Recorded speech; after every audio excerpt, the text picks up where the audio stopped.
Que bom ter vocês aqui de volta para mais uma aula. Nessa segunda aula, o professor Tião aborda os temas tempo do camponês versus o tempo industrial e minerais e micróbios. Tempo do camponês versus o tempo industrial.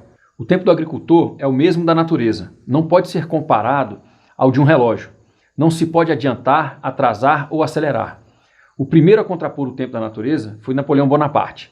No fronte, necessitando de manteiga para seus oficiais, incentivou a criação da margarina, que não dependia do leite da vaca e sim era feita num tempo industrial. Napoleão também estimulou a produção do açúcar por meio da beterraba, trazendo assim o tempo industrial para a agricultura francesa. No tempo industrial, entra um elemento poderoso, a manipulação que a propaganda exerce sobre as pessoas. Quase não se vê publicidade de cooperativas que produzem leite, por exemplo. Mas de margarina, sim. São os alimentos com poder mercantil que acabam ganhando espaço. Há também outra distinção: mais alimento natural nos bairros ricos e mais alimento industrializado nas periferias. Minerais e micróbios. A agricultura contempla o contexto de vida, de equilíbrio, de harmonia, gerando alimentos mineralizados. Para isso, o solo precisa ser constantemente remineralizado, fortalecendo-se por meio de rochas ígneas, metamórficas ou sedimentares. Para formar 1 centímetro de solo usado para a agricultura, a natureza leva até 1.200 anos. E esse centímetro, que é um fragmento complexo da vida, que jamais caberia no tempo industrial, é usado para a agricultura. O solo não é um ser vivo comum que nasce, cresce e morre. O solo é eterno. Entretanto, um solo arenoso não armazena água, e um solo rico em matéria orgânica armazena muita água. Então, para produzir alimentos saudáveis, precisamos do solo coberto com matéria orgânica em decomposição biológica. Os micróbios são fundamentais na transformação do mineral em uma substância mais facilmente absorvida pela planta. É possível concluir que, na agricultura, o M é elevado à terceira potência de minerais, matéria orgânica e micro-organismos. Existem outros 3 M's para entendermos a nutrição: o manejo da matéria orgânica pelo camponês, o magnetismo dos minerais e a mística espiritual que existe na agricultura. Crescemos em conjunto, ampliando cada vez mais o que é a nutrição e o que é o alimento e o que é a gastrosofia.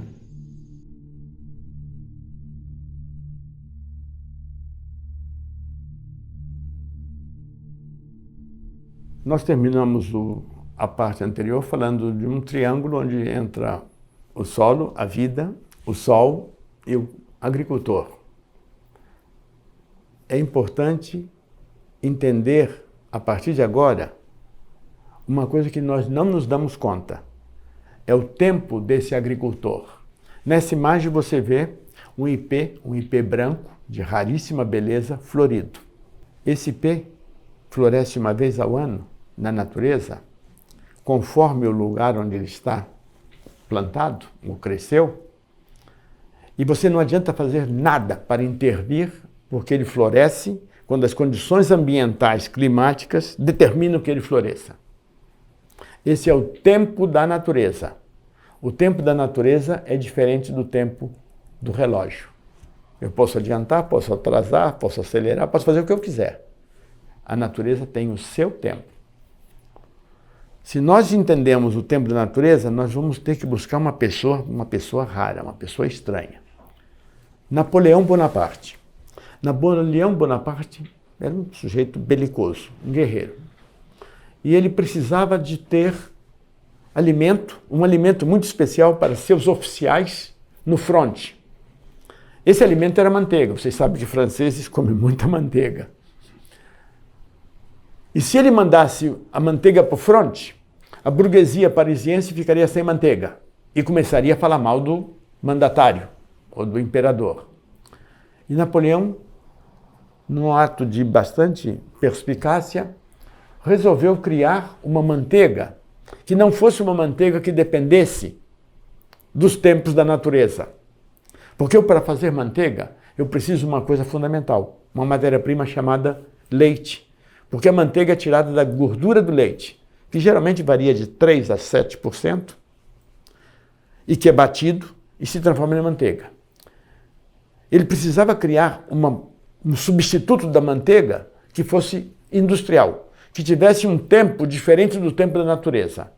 Então ele vai criar a margarina.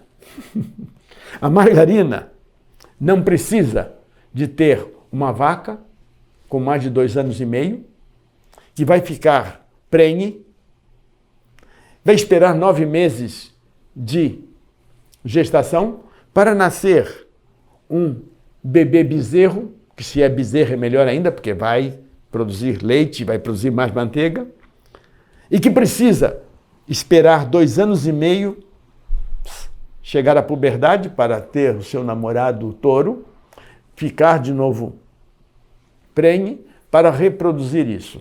Esse é o tempo do camponês, é o tempo da agricultura. Você não pode acelerar esses tempos. Napoleão tinha um problema muito sério. Napoleão tinha necessidade de muito açúcar. O francês consome muito açúcar. E ele não tinha porque a ilha que produzia açúcar estava no Caribe e estava cercado pela frota inglesa que estava em guerra com ele. E não deixava o açúcar sair para chegar à França. Ele chamou uma outra pessoa, e assim como fez a margarina, ele chamou uma pessoa e disse assim: eu preciso produzir açúcar aqui. E isso é a beterraba açucareira que está aqui embaixo, que Napoleão também trouxe.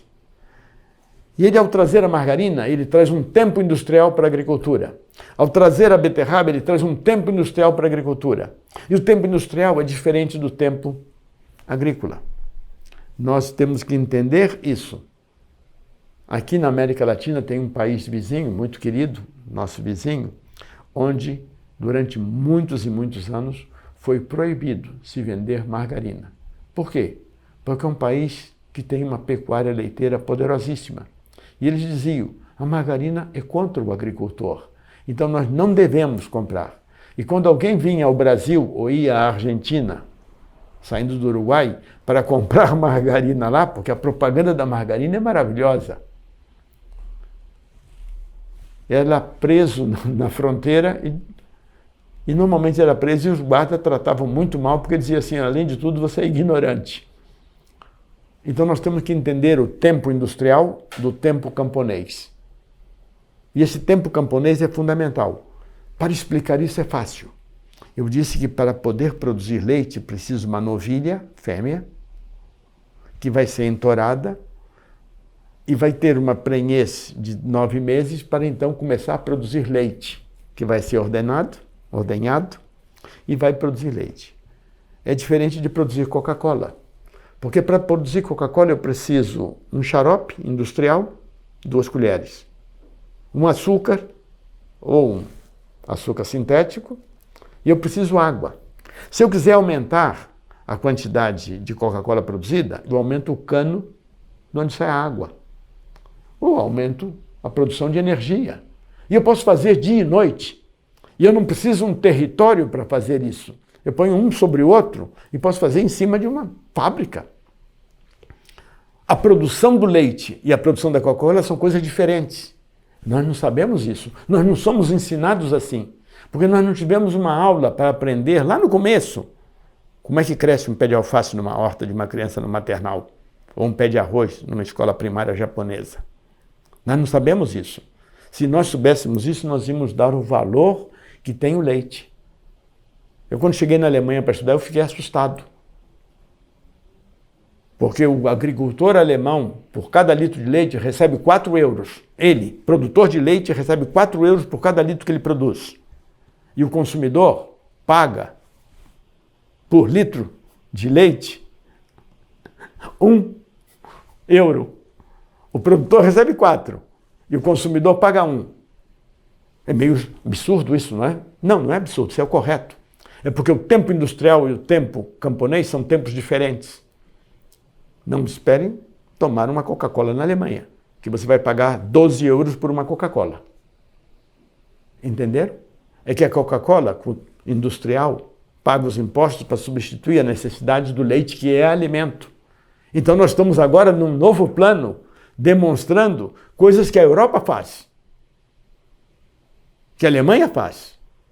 E por que nós não temos coisas assim? E se eu for no bairro mais chique de uma cidade, o consumo de leite é extremamente alto.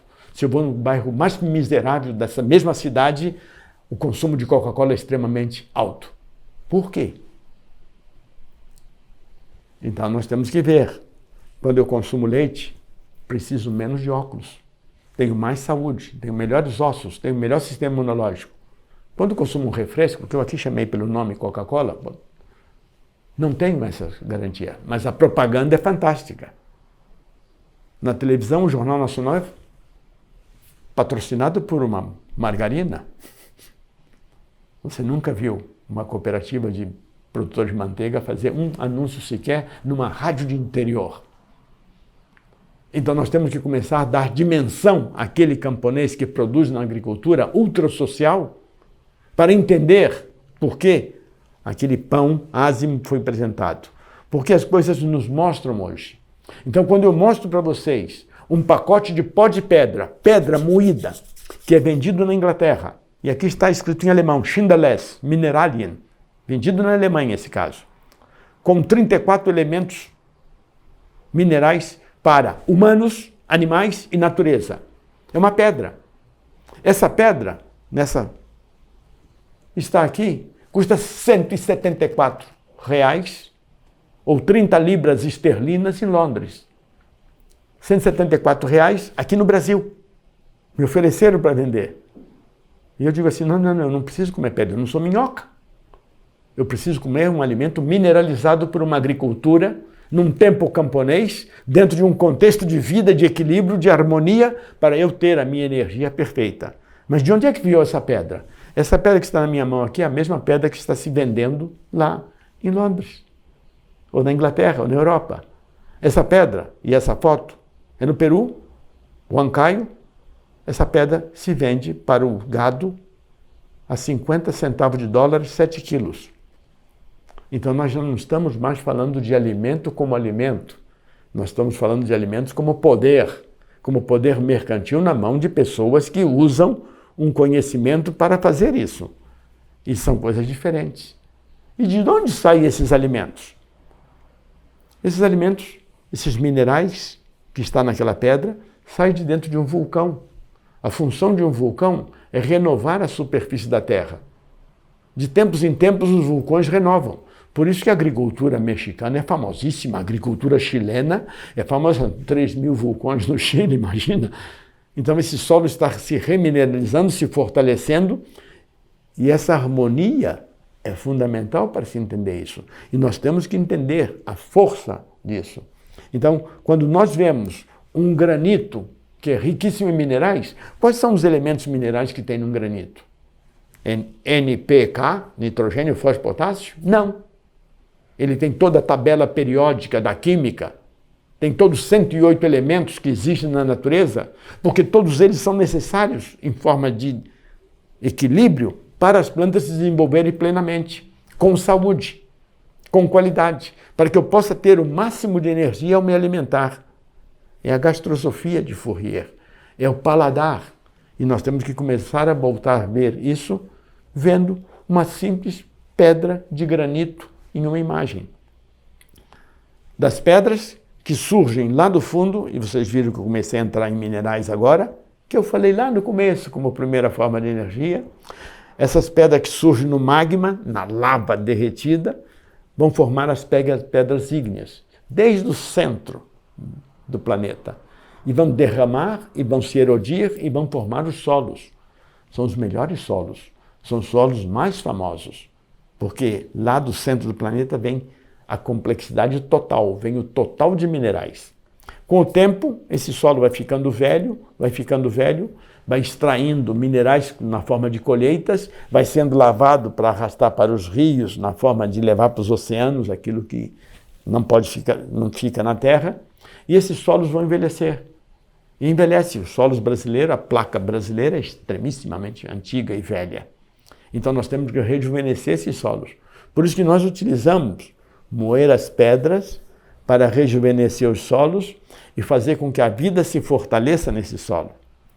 Sejam rochas ígneas, sejam metamórficas, sejam sedimentares. Essas imagens são de uma beleza rara para isso. Aqui vemos um buquê de rosas colombianas. E elas nascem na Colômbia. Mas por que colombianas? É que as rosas colombianas são as mais famosas do mundo. Uma rosa colombiana vive 3 vezes mais que qualquer rosa cultivada em qualquer país do mundo. Ela fica 21 a 40 dias cortada sem abrir. E aí você vê por quê? O solo dos Andes dá essas condições. A altitude de Bogotá, da meseta, da sábana colombiana, dá essas condições. Israel faz uma coisa fantástica. Importa pó de pedra da Colômbia, leva para Israel e diz: rosas israelenses cultivadas com solo colombiano e têm a melhor durabilidade. Nós temos que começar a entender a riqueza mineral do solo, a qualidade desse alimento e como esse alimento vai servir. Por quê? Porque aqui vocês veem o mais importante. É sobre essa pedra que, quando começa a criar um limo, um musgo, ela está criando o solo. Nós não sabemos que um solo agrícola que nós pisamos, para se formar 1 centímetro, são necessários até 1.200 anos. E que esse centímetro é vida sobre vida extremamente complexa. E que ele começa normalmente com os primeiros seres, que é uma simbiose entre algas, que fazem fotossíntese, com fungos que decompõem matéria orgânica, fermentação. Então, esses líquens formadores de solo dão origem ao musgo, e esse musgo dão origem a outros seres, e assim vai a vida com as samambaias, as hepáticas, e formando solo. Esse é o solo no qual se alimenta a humanidade. E aqui vocês vejam um solo se formando para ser o solo onde o ser humano vai tirar toda a sua alimentação. 1 centímetro, 1.200 anos. Se eu for fazer minha árvore genealógica, eu, papai, vovô, vovó, bisavó, trisavó ou tataravô, não se passaram 200 anos. O solo precisa de muito tempo. O tempo da natureza e o tempo camponês não podem se equivaler a um tempo industrial de tempo de especulação. É importante nós entendermos isso. Recentemente nós vimos um filme fantástico nos cinemas ou na televisão. Esse filme se chama, no Brasil, Perdido em Marte, ou O Marciano. É um sujeito que, por um acidente, fica em Marte, onde não há atmosfera, não há condições, mas ele começa a construir, porque tem algumas sementes de batata, ele começa a construir um ambiente onde não há ambiente para fazer uma agricultura. E ele precisa de uma coisa fantástica para aquele solo marciano voltar a produzir. E ele vai usar os excrementos dele mesmo para cultivar e fazer uma composta e plantar ali. Você vê isso no filme. E quem conhece a agricultura ri, porque diz assim, interessante, altissimamente pedagógico. Mas será que as pessoas vão entender isso? Entender. Porque aquele mineral, sem o micróbio, leva muito mais dificuldade para produzir um alimento de qualidade. O micróbio transforma o mineral em substâncias mais facilmente absorvíveis pela planta, no caso de batatinhas, e essas batatinhas do filme crescem e ele se sente o homem mais feliz do mundo porque fez uma agricultura em outro planeta que não tem vida. É interessante falar sobre isso, por quê? Porque nós não damos valor aos micróbios que estão no solo. Eles migraram do solo, eles deixaram aquele solo. Antes eles estavam no oceano, migraram para o solo e depois migraram para dentro de nós mesmos. A diversidade microbiana que temos aqui é tão gigantesca e somos frutos dela ao fazer a nossa agricultura. É por isso que nós vamos entender, nessas 4 imagens, a evolução da vida através das épocas geológicas anterior aos dinossauros e vendo essa evolução. E aqui embaixo vamos trazer novamente o Brasil. Uma imagem na Paraíba, na época da glaciação, uma coisa recente, entende? Onde se vê a pegada dos dinossauros sobre o leito, a lama do leito de um rio. Essas pegadas, são 16 pegadas que tem ali de um dinossauro gigante. Isso ficou coberto por gelo, ficou fossilizado e hoje está lá, mas ao lado da imagem, o mesmo solo está ali e continua vivo. Por quê? O solo não é um ser vivo comum que nasce, cresce e morre. O solo é eterno. Ele abriga a vida ele abriga uma vida microbiana e existem solos hoje no mundo com 8.000 anos e continuam sendo cultivados na Suméria, no Egito, na China. É importante nós entendermos isso para entender o tempo camponês, o tempo dos micróbios, o tempo mineral e construir essa realidade.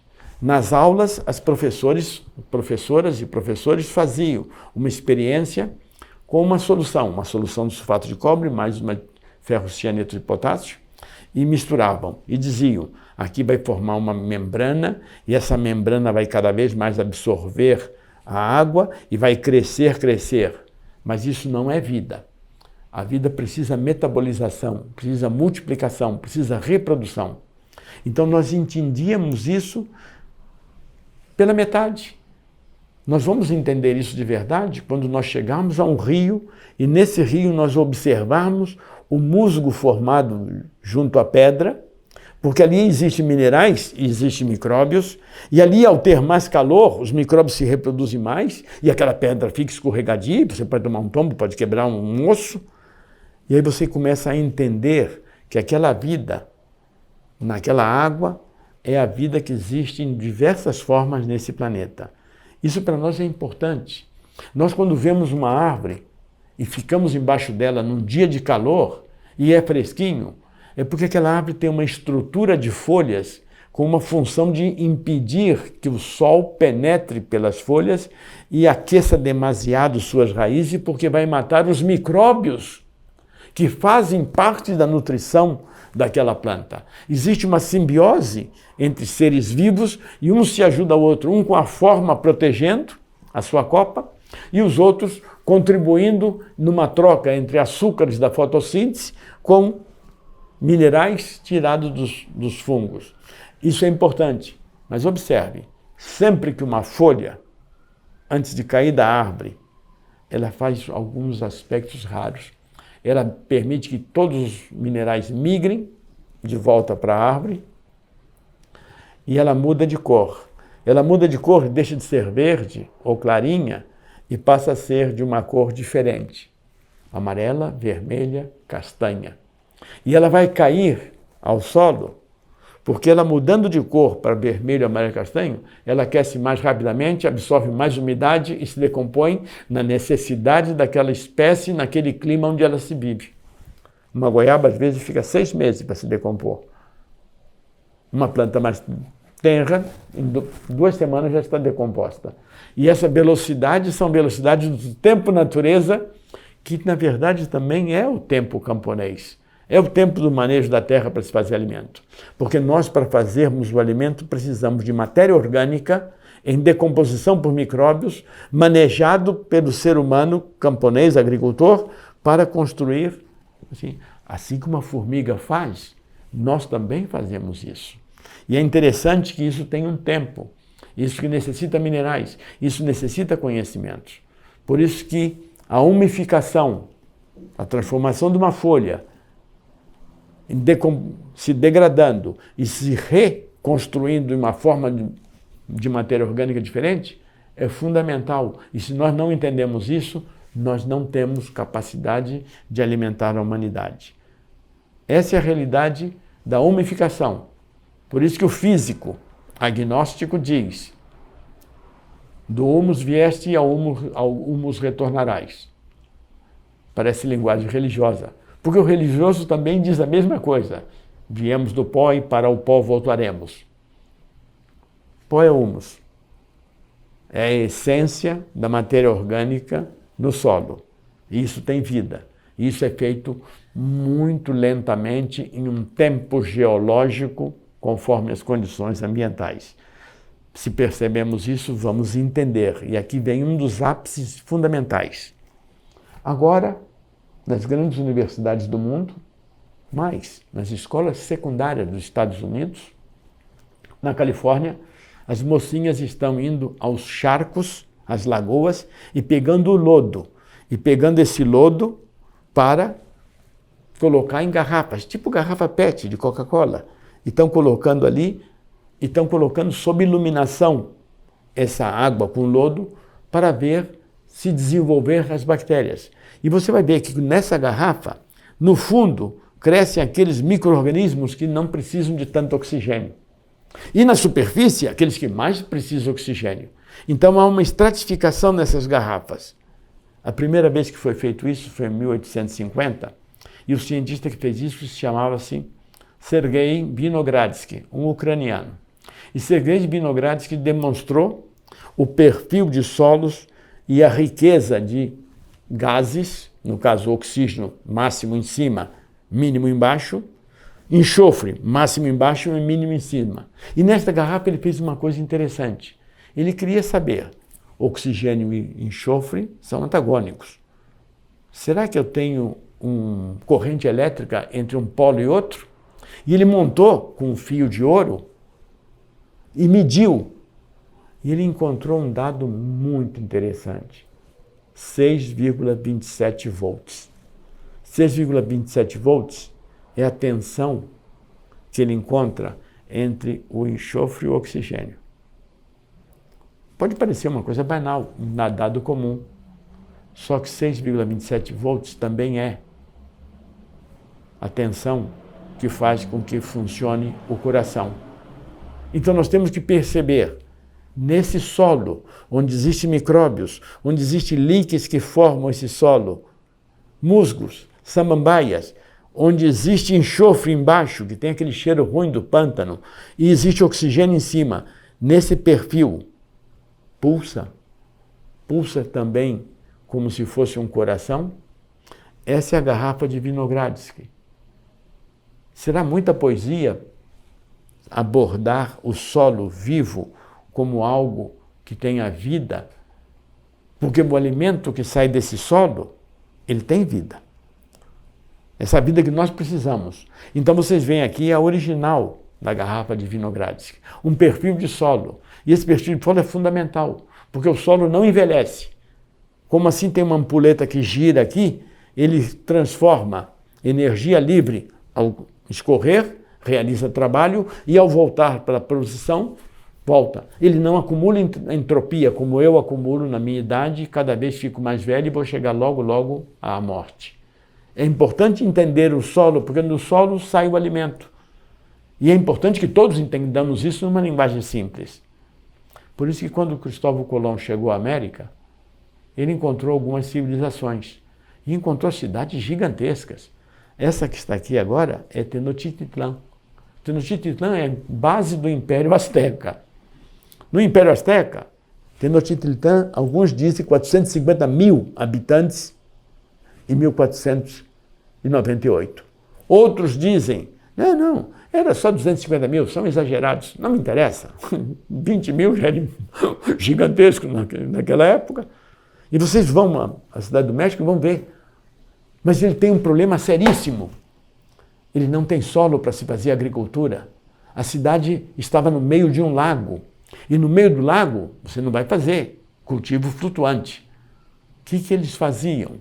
Eles faziam, vocês podem ver aqui, os quadros da antropologia mexicana, eles faziam ilhas flutuantes de madeira, enchiam de lama do fundo desse lago, e essa lama, pura matéria orgânica, recomposição da vegetação que fez fotossíntese, era o lugar onde se fazia agricultura, há 8.000 anos.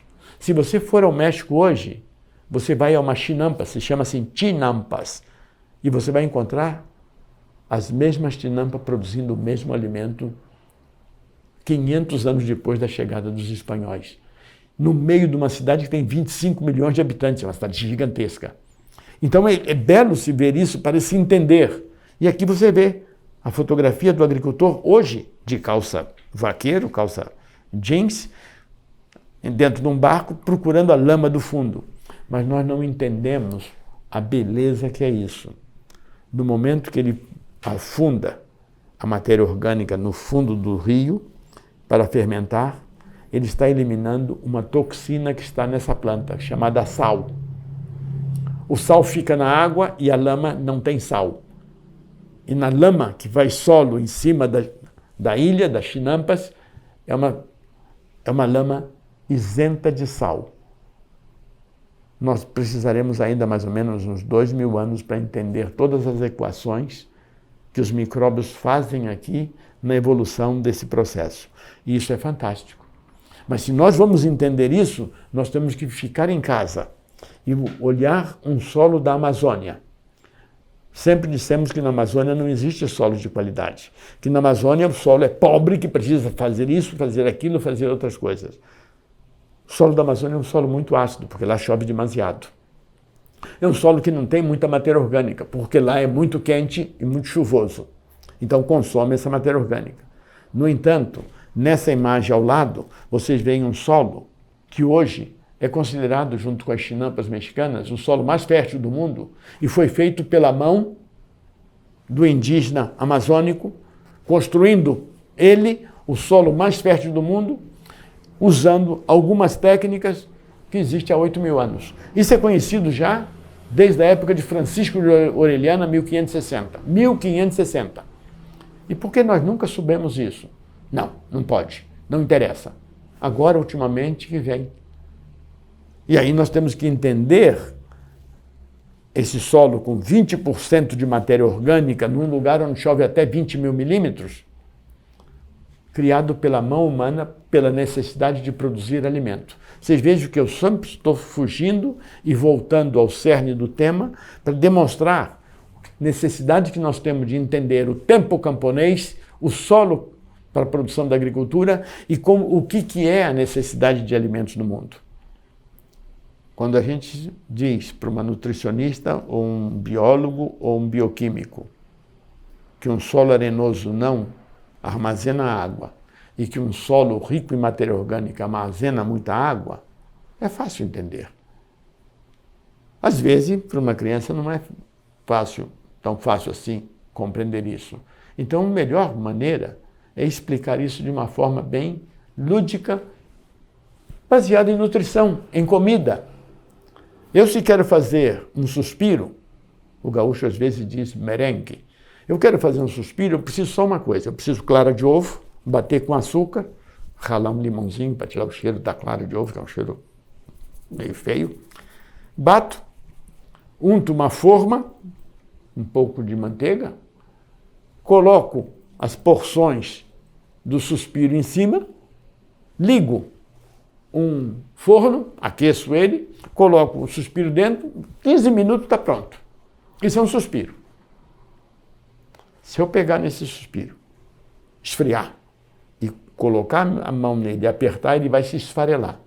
Ele se esfarela como a areia do deserto. Ele não guarda água. Mas se por um acaso eu pegar nas mesmas claras de ovo, na mesma quantidade de açúcar, na mesma raladinha de limão, bater da mesma forma, untar a mesma forma, com a mesma gordura para fazer. Mas eu, antes de terminar a batida, eu coloco uma graminha ou uma gota de gelatina e bato, e faço, e ponho no forno.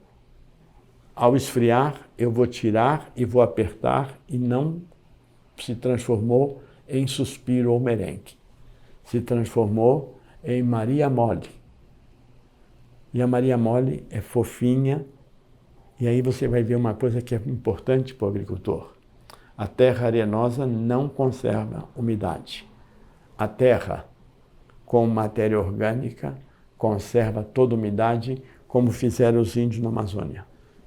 Isso é uma forma culinária de ensinar a importância do manejo da matéria orgânica no solo. Não fiquem tristes. Não se ensina assim nas faculdades, muitas vezes. E não se sabe isso. Por quê? Porque só se fala em comprar e vender veneno, adubo químico e etc., fora de um contexto de qualidade de vida, de tempos camponeses ou de uma estrutura de felicidade. Essas análises são análises para se ver a qualidade da vida de um solo. São cromatografias e nós vamos voltar a isso. Então, nós temos nossa segunda questão. E voltamos agora com um elemento melhor. Você agora viu minerais, você viu micróbios e você viu tempos. Se nós vemos esses três elementos, nós podemos dizer que na nossa agricultura, M elevado a uma potência 3. Minerais, matéria orgânica, micro-organismos. Voltamos a ter aqui o nosso pão, aquele pão ázimo da primeira imagem. Nós agora temos que ver mais 3 M's para entender a nutrição.